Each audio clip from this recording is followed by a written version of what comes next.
Coming up on Access Tech Live. Google puts accessibility on the big screen at the big game. Sex and accessibility. Can tech bridge the gap? Safer Internet Day. How Microsoft is helping. This is Access Tech Live with Stephen Scott and Marc Aflalo. The latest in tech and accessibility every week. Follow us now and get involved at Access Tech Live. Hey everybody, welcome to another episode of Access Tech Live. I am Stephen Scott. Marc Aflalo is with me every week. How are you doing this week, Marc? I can't complain. I'm really excited. It feels like it's been a long time since we've been together, but I think that's just because I've been traveling and not in the studio. So that's my imagination working here. Yeah, no, it's just been a week. I promise you, 7 days. That's all it's been. It feels like longer, but you know that is because you're so pleased to see me. I know that. You don't need to say it. I just know. Look, this week we've got to put a big PG on the episode this week because we're going to be talking about a subject that, to be honest, most of us, I think, tend to shy away from. Let's be brutally honest with ourselves, and that is sex. I am certainly someone who doesn't talk about it very often, especially on air. Rachele Manett is the host of That Sex Show, which you can find on AMI Plus, and she'll be joining us to help navigate this interesting and hopefully enlightening conversation. Yeah, Stephen, we got an email from our show last week. Remember, I was in studio in Toronto, and we had Jacob Szymanski and Ramya Amithan were on the show, and I put you all to the test with AI voices, and we got an email that I thought would be fitting to throw into the show this week from Camille Savoie, a friend of the show, who writes, I just finished listening to the latest episode of the show. I really enjoyed it. I found out about Jacob and Ramya's weekly podcast just a few months ago, and I'm enjoying that as well. I was wrong about the voices that Marc made us listen to. I was certain that the last two were human. Wow. You see, I'm getting a lot of feedback on that one just from that little AI test. I'm going to have to come up with a new one, I think, for a couple of weeks from now and put some more people to the test. Listen, I've been getting heat on this on Double Tap all week. People saying, come on, you didn't know that this was AI? You really didn't know? Seriously, I was struggling with some of those voices. And I think some people thought I was making it up, or maybe I knew the answers in advance. I genuinely had no idea. And it was just really interesting to go back and listen back to that episode, just to get a sense of those clips and you know, really listen to them and think, actually, even now I know they're all AI, I'm still wondering. That's how good they are. That's kind of impressive. Fantastic episode. Go back and check it, of course, on AMI Plus if you missed that episode last week. Marc may think it was several months ago, but it was only last week. So most recent episode on AMI Plus and on YouTube. But for now, let's get to Marc and the headlines. Now, Access Tech Live headlines. So Tuesday was Safer Internet Day, and to commemorate it, Microsoft released a survey that found that 21% of Canadian parents underestimate their teenagers' exposure to online risks. Now, that's frightening and not terribly surprising. Microsoft is also releasing a new resource and new resources, including Good Game. That's an edition of Minecraft, which allows you to kind of take things to a gaming adventure that teaches players how to protect themselves and others against negative online behaviors. Very cool from them. Okay, Stephen, the wheelchair's biggest enemy is about to meet its match. Yes, stairs come in all shapes and sizes, and until now, wheelchairs couldn't navigate them no matter the shape of the stairs. Now, a company called the Stair Climbing Company has developed a new device called the Mobile Stair Climbers. They're battery operated and mobile, hence the name, which means a single operator can help a wheelchair user climb a flight of stairs with ease. Facilities are loving it because it doesn't require any permanent installations, and users love it for the ease of use and, of course, the new form of access, which is pretty cool. Researchers from Cambridge University have developed a robotic sensor that uses AI to read Braille faster than most humans. The robot Braille reader was initially developed as a test for the development of robotic hands or prosthetics, but it has since figured out how to slide its hand over lines of Braille, achieving a reading speed of 315 words per minute to an accuracy of 90%. Right now, the technology is pretty big. Researchers are hoping to scale it down so that it could live in parts of a prosthetic hand in the future. This means that people with artificial limbs could gain the senses they need to feel the raised writing down the road. Google is putting accessibility on display during this weekend's big game. Their Pixel 8 and guided frame feature is the subject of their 30-second commercial during this weekend's Super Bowl matchup in Las Vegas. Thanks to the new camera hardware and the latest Pixel devices, the guided frame feature has received some new improvements. The feature by itself is innovative as it helps people who are partially sighted center subjects in the frame when taking pictures. The updates, though, include better accuracy, recognition of pets and food, and it now works on both the front and rear-facing cameras. Hats off to Google for shining the spotlight on this feature during the big game this weekend. Oh, Super Bowl stuff, Stephen. It's always fun to kind of tackle down this weekend. About the Super Bowl, everyone, I'm talking to you and the team here at AMI, everyone's so excited about Super Bowl. Look, I'm from the UK. I have no idea what this is. We barely know what sport is in this country. Can you explain this to me like I'm a 5-year-old? I feel like okay, I'm well, talking this, to ChatGPT. this is the culmination of the NFL season, the National Football League season. It's the big finale. Who's going to win the big trophy at the end of the day? But over the years, it's become pretty much popularized for two things. Number one is it's always been the commercials. Number one, the price of commercials, a 30-second commercial, is in the millions, if not tens of millions of dollars by this point. So anybody who does buy a commercial spends tons of money trying to create the funniest or most innovative ad, which is always interesting.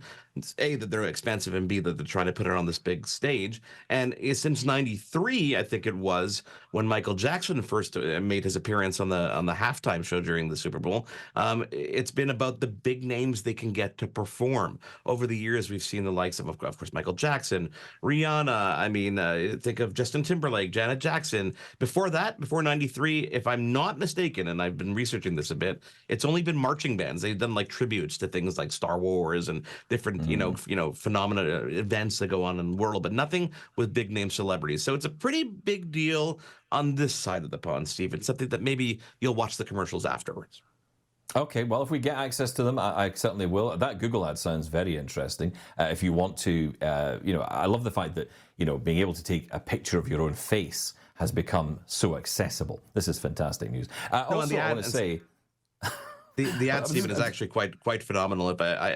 Maybe we'll play it next week and I can describe it for you a little bit. It leaves a little bit of description, but to give you the quick rundown, it just shows the perspective of the low vision user with a very blurry image, and you hear guided frame centering him in the actual frame. And as the 30 seconds goes on, first it's one person in frame, then he has a girlfriend, two people in frame, then there's a pet, and it ends, of course, with him and his wife or partner giving birth, and there's three people in frame. So it's a nice emotional piece of real estate, and that's going to shine on Sunday, I think, amongst everything else. Yeah, and of course, they've released it early on YouTube, so you can go watch it. There's an audio-described version as well on YouTube you can check out. We'll put the link, of course, up on our socials so you can go find it. But, of course, you mentioned the halftime show, and that's something about Super Bowl I do know about, because that's something that does get talked about pretty much worldwide, I guess. And, I think about some of the halftime shows I remember in the past that I've maybe heard about or gone back and watched later on YouTube, and it's kind of led us to our question of the day, Mark.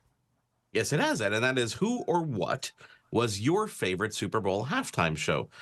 You'd think that questions like this are the ones that people are going to go, why should I answer that? But it's gone crazy on social media. So if you want to have your say, no problem. You can connect with us on all our social media platforms. It is at Access Tech Live. If you're watching this on social, hop into the chat. You can do that as well. And of course, our email address is feedback@accesstechlive.com, and you can get involved. Stephen, when we come back, Google's putting that accessibility in the mainstream like never before. We're going to talk about that. Plus, an accessibility point of view on Apple Vision Pro. All that and more after a quick break here on Access Tech Live. There's more Access Tech Live to come. Get involved and have your say at Access Tech Live on social media. We'll be right back. Now, back to Access Tech Live, the latest in tech and accessibility with Stephen Scott and Marc Aflalo. Welcome back to Access Tech Live, and we're going to dive into some of these headlines we've been talking about. Of course, we're talking there about Google and that advert that they're putting into Super Bowl. It's really interesting, isn't it, Mark? Because when you think about this, a company like Google could talk about anything, and at the moment, everyone's talking about AI and how wonderful AI is, and as they are, but they're kind of doing this with this accessibility twist, and it's incredible to put it in front of so many people because it really does raise the profile of accessibility, something they should be really proud of, I think. Well, we've seen them do this in mainstream, right? We've seen them put ads on across television, showcase it at keynote events and stuff like that. But I think it's pretty significant that they're using this ad spend at the cost that it is, actual monetary cost, during the big game on Sunday to actually focus on it. Kudos to them. Hats off to what they're doing because, as you said, they could be talking about absolutely anything. A lot of a lot of stuff in the news these days, Stephen, getting attention. The funniest thing is I've had a lot of conversations with people about Apple Vision Pro. This is Apple's, Yes. virtual reality headset, even though they don't want anybody calling it a virtual reality headset, not available anywhere outside the US. So we're stuck, peering in on other people's lives and seeing what their first impressions are of Vision Pro. And you actually put out a very cool video with Sean from the Double Tap podcast over there on YouTube, talking about the accessibility, which is something that I think it's still a little bit unknown, right? Until we really get our hands on it or eyes on it, so to speak, right?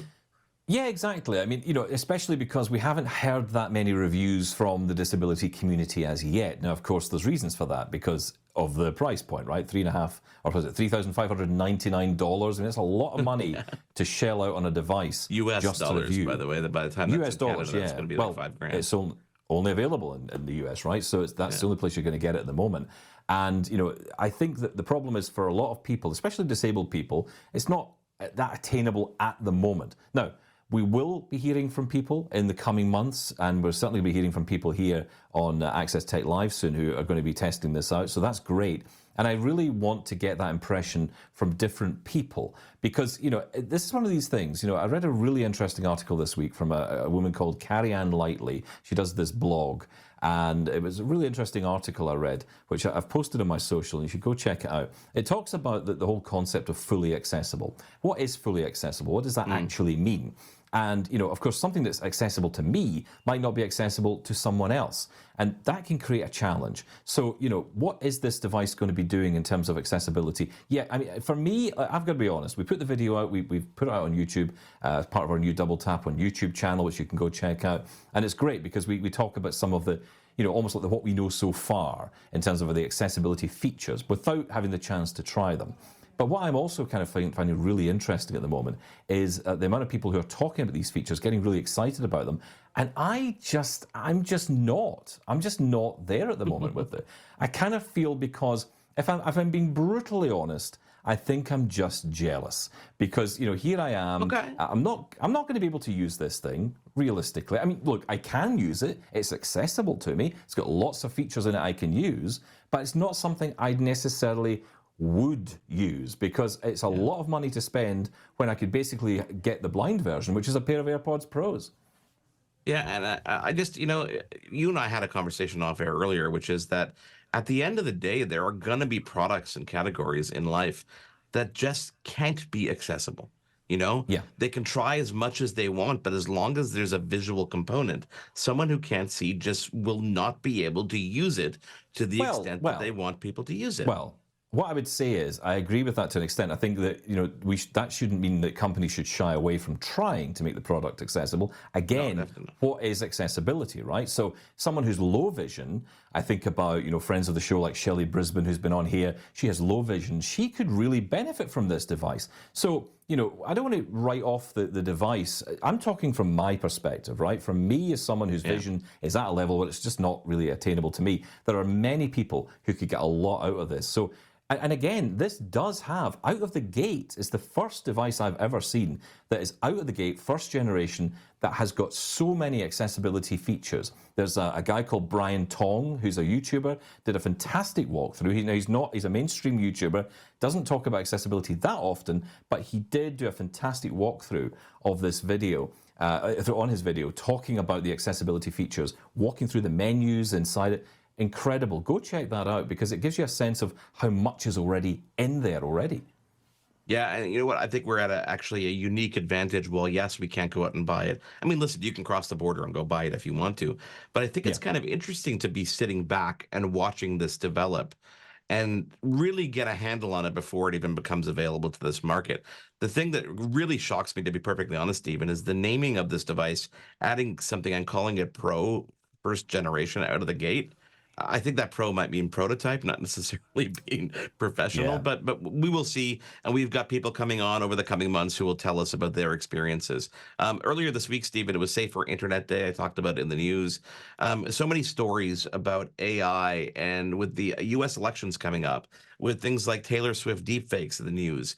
I mean, there are so many things that people have to be careful about when consuming news. But Meta is actually taking a lead here, and they're starting to, funny enough, use AI to actually detect AI generated images, and we'll start tagging them with an icon and actually a little subtitle that says that this was generated by AI or may be suspicious. An interesting move, I think. I'm not sure how useful it's going to be at the end of the day, because people are getting really clever with how they use AI to generate misinformation. Do you think it's something that you'd pay attention to? I think this feels like the problem becomes the solution, and as a result becomes another problem. And I don't really understand how we've got here. And I worry about this, because the problem is we're already in a world where everyone mistrusts everything, no matter what it is. Whether, the earth is round. If you say that these days, you can get in trouble. There's so many things you can say that just people don't agree with, and they really are against it. They find arguments against it. There's lots of this going on. And the internet and all these deep fakes, for example, are causing problems. Look at this upcoming US election, a perfect example. Already there are robocalls being done by Joe Biden that he's not doing. And, this is going on right now. So we've got to be very careful with this. We've got to start being very careful about identity, our own identities, how that's being used, because this, of course, I think, although it's going to definitely have an impact on elections, I worry more about how this will affect people in their own lives, where someone tries to take our voice. I mean, you and I, for example, maybe someone takes our voice. I'm not suggesting you do it, please don't, but, take our voice and do something with it, try and call someone who we know. I don't know. It could really be, personally, I think it's more scary for people like us than it is for the US elections. I think we'll get over it. I think we'll get by it. I think we have enough problems to worry about than deepfakes. But it is definitely a concern. Whether AI is the solution to that, I don't know, because we always have to remember the main thing here, that, it's people, it's humans that are putting in the data. Not the robots creating it themselves, that they don't have, their hands aren't clean. So someone's still planning this, right? So someone still, at the end of the day, is a human being bias planning it. Yeah. We're going to talk about it a bit more next week. We're going to dive into it a bit deeper and try to get some expert opinion on it, and maybe talk about some tips on what we can do as a human race to try and at least protect ourselves. But we'll figure that out next week on the show. But Stephen, when we come back from a quick break, she's the host of That Sex Show on AMI TV and AMI Plus. Rachele Manett joins us to break down sex and disability with a sprinkle of tech on top of that. We'll be right back. There's more Access Tech Live to come. Get involved and have your say at Access Tech Live on social media. We'll be right back. Now, back to Access Tech Live, the latest in tech and accessibility with Stephen Scott and Marc Aflalo.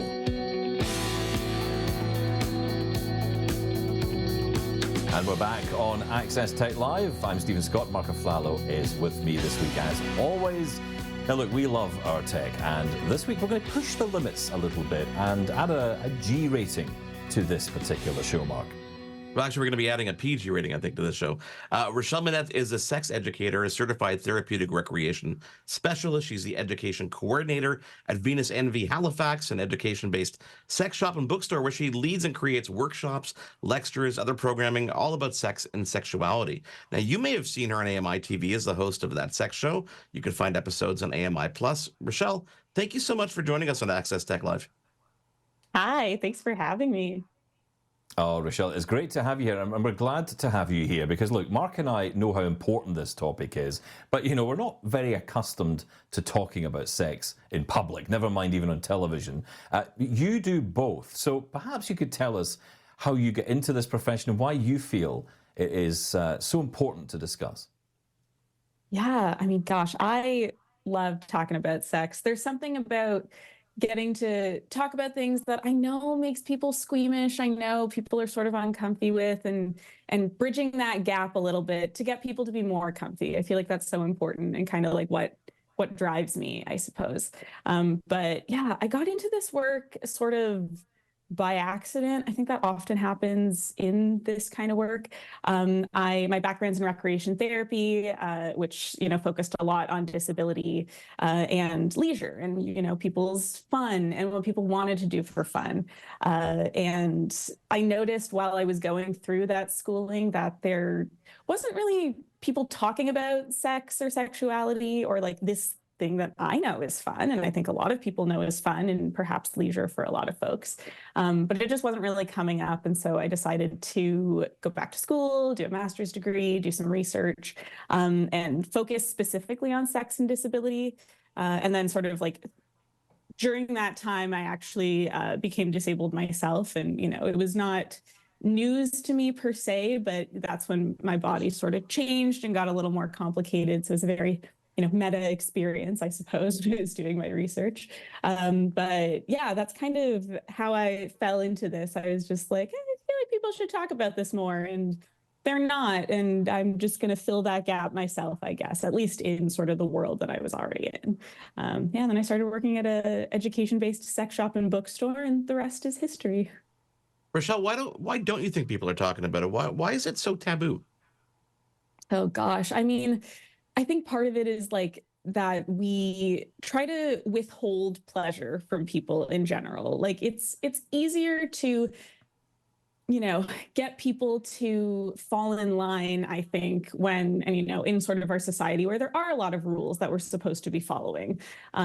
It's easier to get people to follow those rules when we withhold something that feels good, that like is pleasurable.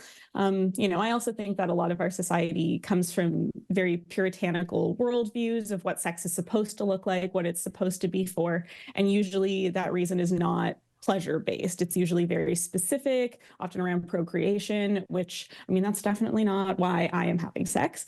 But, also a valid reason. But I think for the majority of people, it's because it feels good.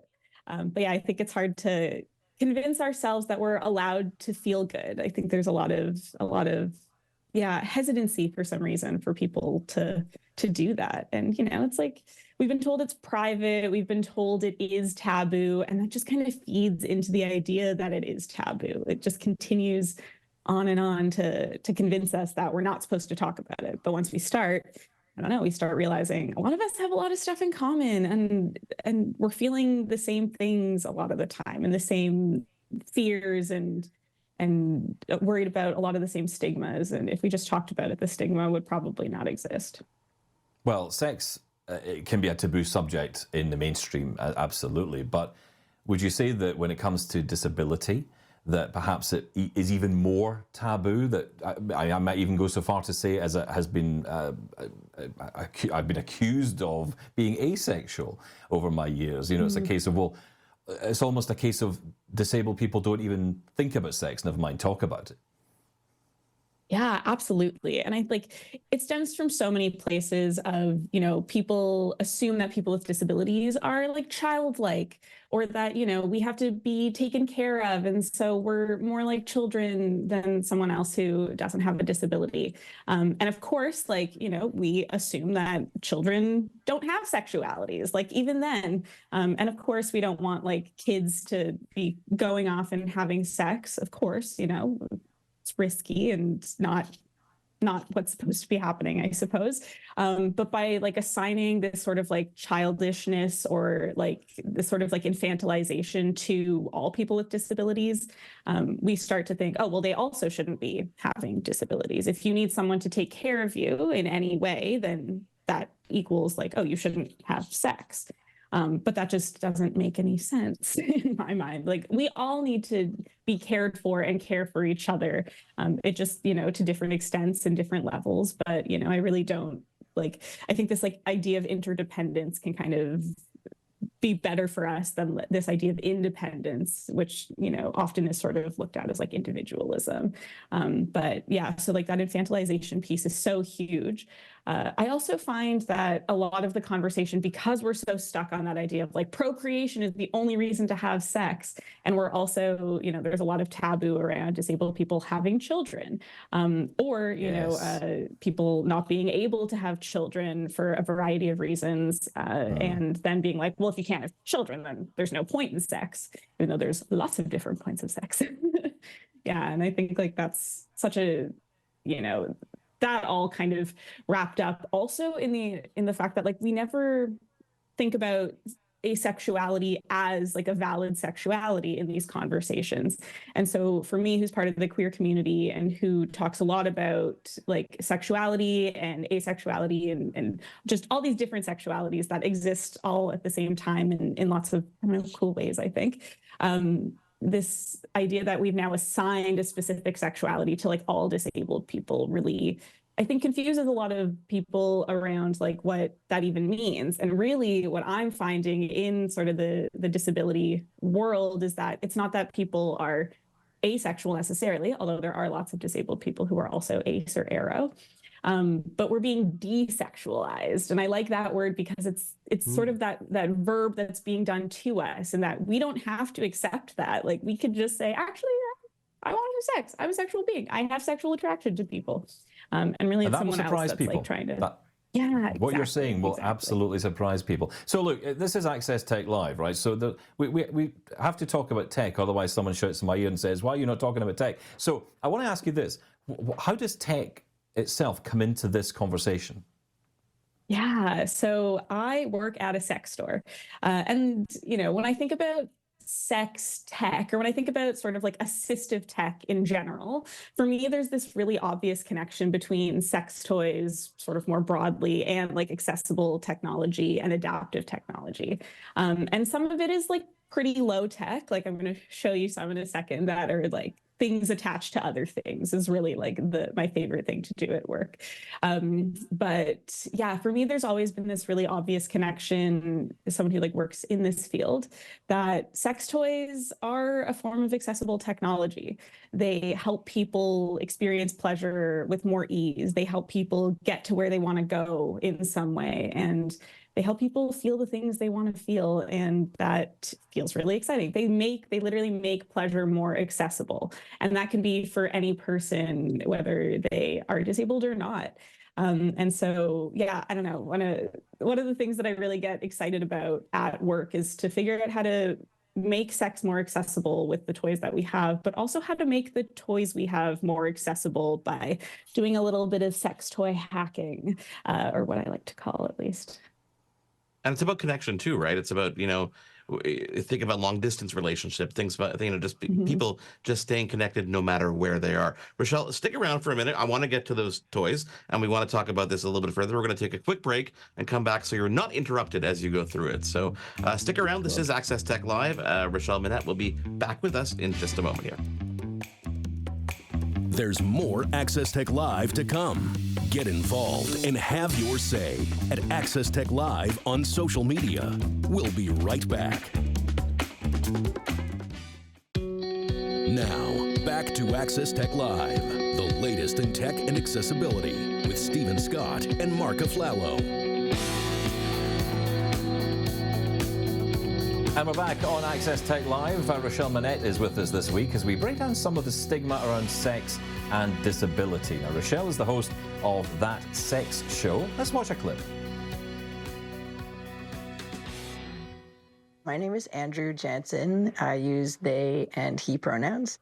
And I am a person with a disability. I have a condition called Ehlers-Danlos syndrome, and it affects me in a number of different ways, but I use a power wheelchair, and I have support workers that help me with things. So let's start with talking a little bit about Tetra Society. What do they do, and how did they get involved with sex toys? Yeah, the Tetra Society is a national organization that builds custom assistive devices for people with disabilities. So if you can't find it commercially, that's where we come into play.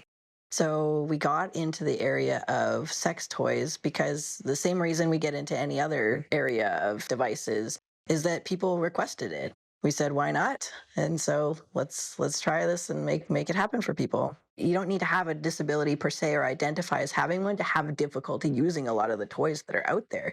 It's amazing when you think about them, and they're just really hard to hold. A lot of them. Yeah, totally.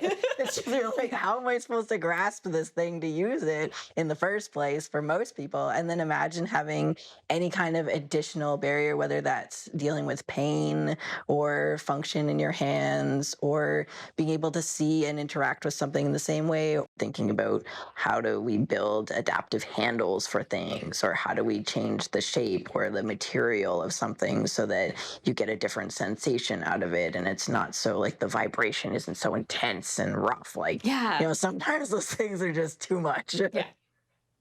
That's Andrew Jansen there on That Sex Show with Rachele Manett, who's with us this week on Access Tech Live.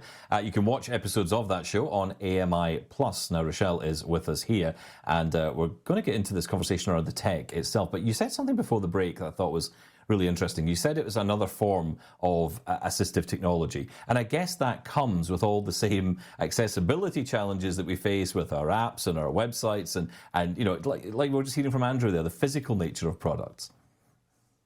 Absolutely. Yeah, I find that we've come pretty far in the sex toy industry of making products that meet more needs and fit more bodies, but I find that the idea that someone might have a hard time like gripping an object is always sort of like lost in the fray of things, or how like that something might be too heavy for most people to hold, let alone someone who has like decreased mobility in their hands or shoulders or arms.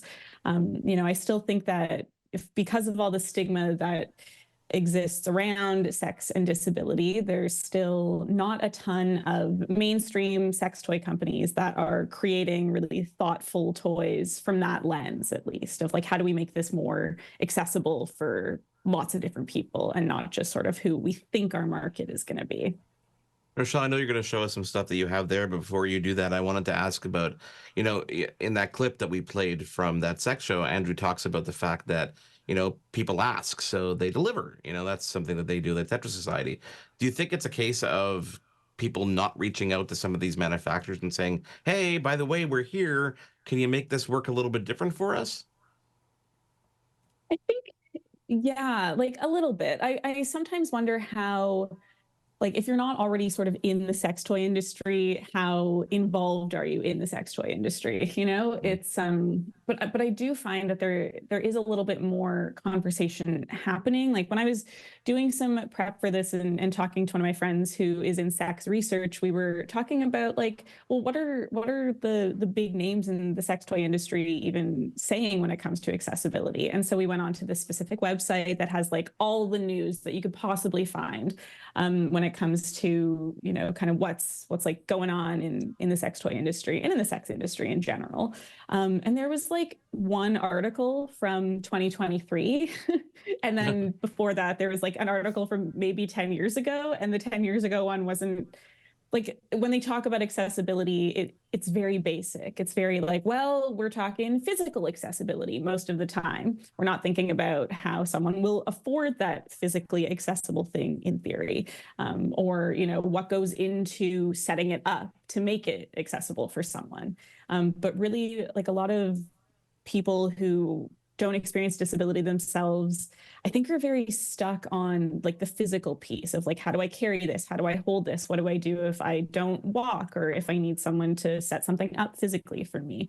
And there's a lot missed in terms of like sensory stuff. Often is a big one that I find is getting missed a lot. And yeah, same with like vision loss or really anything beyond like, oh, this person uses a wheelchair, so we have to make sure that like this works for that. There's just, without consulting with disabled people, they're going to miss stuff. Yeah. So let's do some show and tell. What do you got there? What do you want to talk about? Yeah, so I love show and tell. This is my favorite bit. So I'm like, got to start with this big thing that I've got here first, of course, because it is pretty honkin'. It's heavy. This is called the Keon, is what the toy is called, by the brand Kiro. And Kiro makes some pretty like high tech type devices, and lots of mostly stroker sleeves. And stroker sleeves are essentially made for someone who has a penis or something that sort of like is external from the body. And really what they normally are is some kind of squishy sleeve with an opening at the front that you put some lube in, and it feels good when you move it around.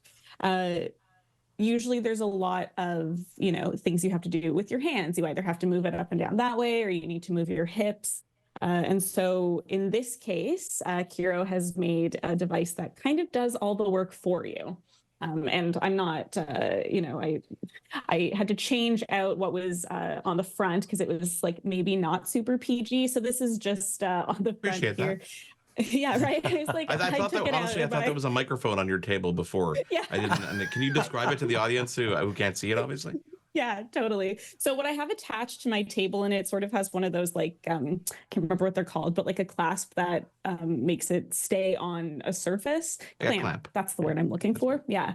And attached to it is this big honking machine that is black. It's kind of got some fancy buttons on it. It looks very sleek. And there's kind of like a hole protruding out of it. And in that hole is the squishy stroker sleeve. And this one is clear and doesn't have any specific kind of defining features on it. I would say it's just kind of got some texture to it. But you can also get them that have like a body part where the opening is, so that you can do a little imagination, I suppose, for if you like a visual of that. I took that off for this because when I showed my partner, they were like, "Are you going to put that on TV?" I was like, "Oh, right. I have to think about where I'm going." And I often forget because I'm just kind of in this world and forget what. I just want to ask you, Rachele, on the point about what you were talking about there, with the fact that this can almost assist you itself, because I imagine a lot of these devices have buttons on them, which again can create problems, or apps that are connected to them, or whatever it might be. So how does this one differ to that? Yeah, well, that's the thing. Like, it is really useful for the physical pieces, but I would say is missing a lot when it comes to the accessibility of like the buttons. I had to play around for like 10 minutes to figure out what buttons to even press to make it work. And they're all in like kind of hidden places. And so what is cool about this is it does the work for you, but someone has to press those buttons and someone has to find those buttons. And so, even what I would consider like kind of up there in accessible technology is still pretty inaccessible. And it's so heavy. It's a really heavy toy. I was like kind of trying to play around with it before, and it was hard to carry. I was like, I don't know if this is going to work. It's also gigantic, and so going to be more difficult to store. And yeah, it just, we've only really gone so far in something that we're considering accessible technology in this case. So this is considered accessible because it's clamped and it doesn't move, I guess. So you don't have to physically, manhandle it, Exactly. And it kind of does the work for you. Like, I'll turn it on if I can, again, also figure out where the button is. Find the buttons, yeah. Let's see. Yeah. So you can sort of, it's like going in and out. That part that you would like put a body part in is moving on its own. And I don't know how obvious that is on the camera. You say it's big, but I'm kind of thinking to myself, there's a privacy aspect to this, because a lot of people may have someone, like, for example, okay, if it's a carer, maybe someone who they know, then that's okay. They'll probably understand, and that's fine. But, if you have friends around, you don't want someone finding it and sort of bringing it out saying, what on earth is this, right? There's a privacy aspect to this, I guess, as well. Yeah, for sure. And a conversation I have with a lot of folks is they're not necessarily comfortable having their carers like come and like set up their masturbation time, or like come and help them set up for like sex with another person. It's there is a lot of like vulnerability that we sort of have to be okay with when we're setting up to use something like this, or really just this is the thing, isn't it? We always have to give so much of ourselves to other people, don't we, when we're disabled? We have to open ourselves up to other people in ways that a lot of people who are not disabled don't even think about. They drive to work on their own, singing along in the car. For me, that's sitting in a taxi or a bus. I'm always having to sit with someone. You're never really alone, and that can, with this particular topic, that can be really difficult, I imagine. Yeah, absolutely. And that is a conversation that I have with a lot of people. And even like when they're dating, when they're trying to find like new sexual partners, there's a lot of you have to tell them a lot more than someone who's able-bodied might share with someone their first time having sex. Yeah. And sometimes you can frame it as like, this is my access need, but sometimes it's like, okay, you're gonna learn my whole life story, because if I don't share it with you, you might ask the questions anyways, and like, then what do I do? It's kind of like, I might as well get that out right off the bat to try to stave off uncomfortable conversations in a sense. So that's one example of accessible product. What else do you got? Yeah, so this is the toy that, says it's accessible, and we want it to be accessible, and it's okay. My favorite kinds of accessible toys are ones that I have kind of, I don't know, MacGyvered or like hacked on my own to make them more accessible. So here I've got a pillow. Pillows for me are kind of one of my favorite accessible devices in a sense. Like, they're very low tech. I think a lot of us probably have a pillow somewhere. But here I've attached a thigh harness to it. And so a thigh harness, it kind of looks like a knee brace from, if you're used to using a knee brace. But what it is essentially like a stretchy band. And it has Velcro on one end, so you can attach it to things. And then in sort of the middle of that band, there's a little hole, and it's got some like what would be an address, like boning essentially, to try to give it some structure. And it's a great accessibility tool anyways, because if you're someone who is seated most of the time, or, there's just a lot of reasons that like your pelvis can't be involved in some kind of sexual experience, you can just attach it to your thigh, or in this case, a pillow. And I love playing around with this because just attaching a harness to a pillow, like I can do so much with this. And this is one of my favorite things. So for one, like, of course, you can sort of put a dildo in it into the way that it's meant to be used. Here I have what is actually a thrusting vibrator. Also had to think about which one to bring so that it wouldn't be too, freaky, I guess. And it kind of like, it's doing the job for you. It's thrusting, it's going up and down. It just looks like any standard sort of dildo or vibrator, or however you want to call it. And it's got a base that you can fit into that harness here. And so you can hold the pillow to you, or someone else can hold the pillow to you. And it means you don't have to use your hands and all that dexterity. I also find that the buttons here have a little bit more texture where you can kind of tell what they are. And there's only 3 buttons, so not a ton of work to memorize kind of where they are and feel it out and see what you can do with that. I love the MacGyvering aspect of it, because you're just making something that wasn't accessible in the first place. Can I ask you a question about some of the app-controlled devices that some are even internet connected? We had a conversation with a company at CES that was talking about some of those devices, and they didn't really know what I was talking about when it came to the accessibility of the control mechanism itself, being the app itself. Are we finding more and more of these type of devices show up in mainstream? Yeah, so like right now I can think of several different brands that are doing like app controlled technology. But when I've like written to them to be like, how accessible is your technology? Like, can someone who uses a screen reader use it? Or like, can someone who uses like voice to text use it? Like, is there some kind of voice control mechanism to it? And usually if there is a voice control mechanism, it still has to be accessed somehow, like by our fingers and by the way that we would use, and like by our eyes ultimately. And I don't think that that's being thought of so much when it comes to disability.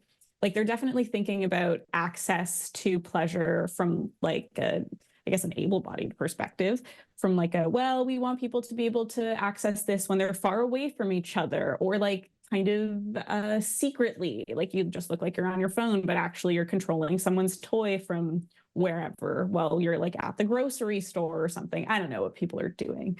We're all a little weird when we want to be. But yeah, like I do find that even in these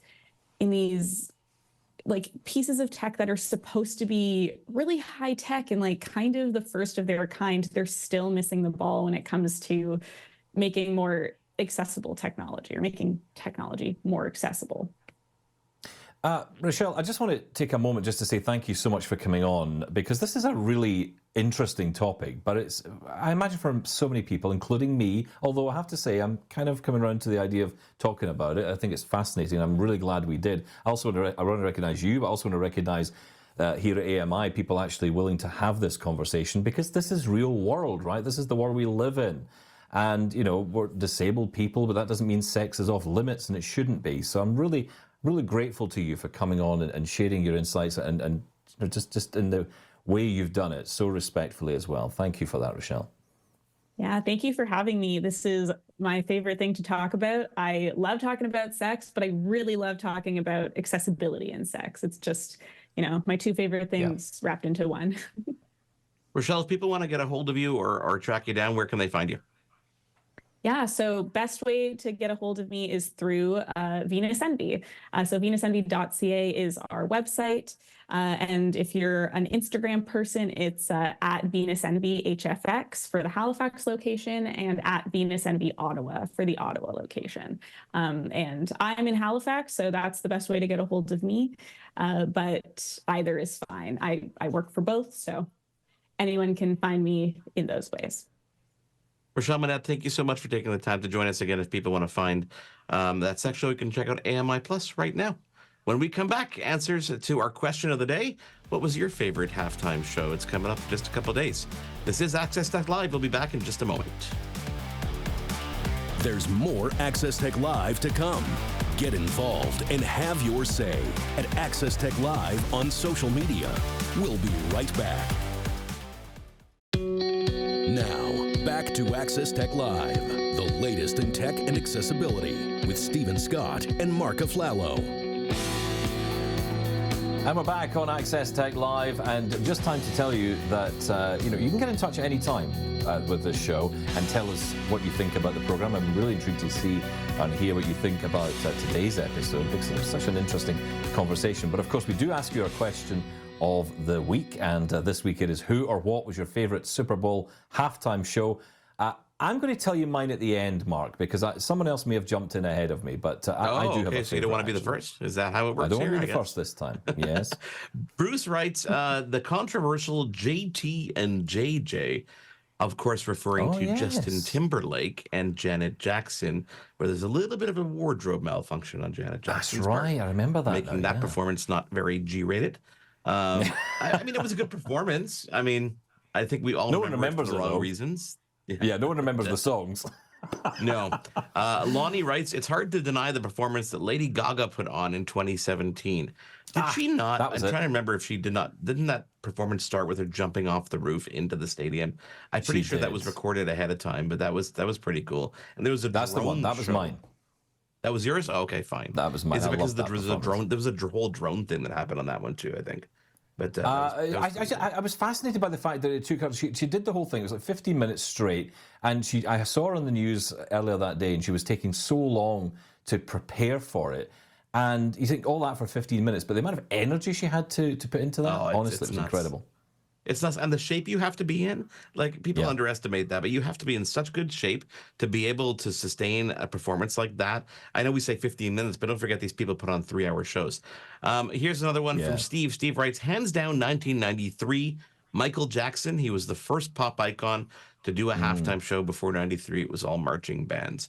So yeah, that's what I kind of alluded to off the beginning of the show. It was really the first big pop icon to make a stand at a halftime show, which was pretty cool. Stephanie writes, Prince tied with the rap revival a couple of years back. Now, the rap revival, that was the one that I think I was going to go with. I loved Eminem, Dr. Dre, Snoop Dogg.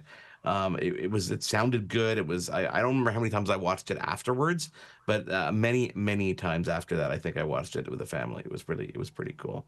Yeah. And Dave Brown writes, Bruno Mars 2014 and Katy Perry 2015. And a final one here from Karen, who writes, not a fair question. Too many great ones. Aerosmith 2001, Paul McCartney 2005, Stones 2006. Someone's been using their Google search.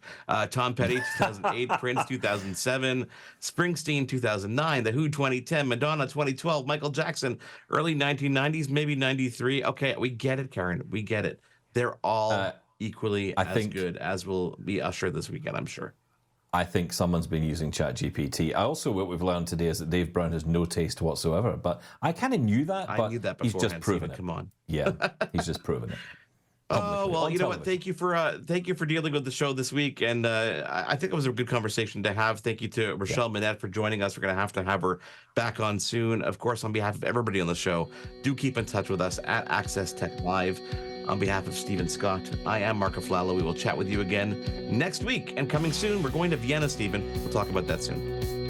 Thanks for tuning in to Access Tech Live. Follow us online on all social media at Access Tech Live. Email us feedback@accesstechlive.com. Hosted by Stephen Scott in Glasgow and Marc Aflalo in Montreal. Written by Stephen Scott and Marc Aflalo. Producer, Marc Aflalo. Live show director, Anastasia Spalding-Stenhouse. Technical director, Caitlin Robinson. Audio, Jordan Mulgrave. Live graphics and playback, Kingsley Juco. Graphics coordinator, Eliza Rocco. Integrated described video specialist, M. Williams. Supervising producer, Michelle Dudas. Produced in collaboration with Aflalo Communications Inc. and Double Tap Productions. Copyright 2024, Accessible Media Inc. An AMI original production.